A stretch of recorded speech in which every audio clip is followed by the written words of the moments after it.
how to add money to a Venmo account. Hello everyone, I am Bishaka and welcome to our channel. Now let's get right into the tutorial.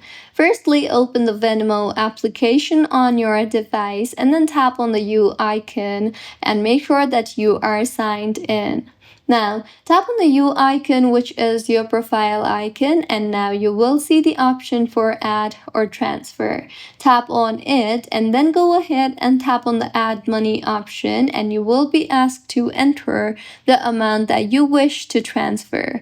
So once finished, tap on the done option you see there and then choose which account you wish to transfer money from and then tap on next. Further, confirm if the transfer details are correct and then tap on the add money option you see there. Note that once you do so, your transfer cannot be cancelled, so do it only if you are very sure of transferring the money, and the transfer should reflect on your account after 3 to 5 business days. So this was about how you can add money in Venmo. If you find this tutorial helpful, please like the video and do comment if you have any queries.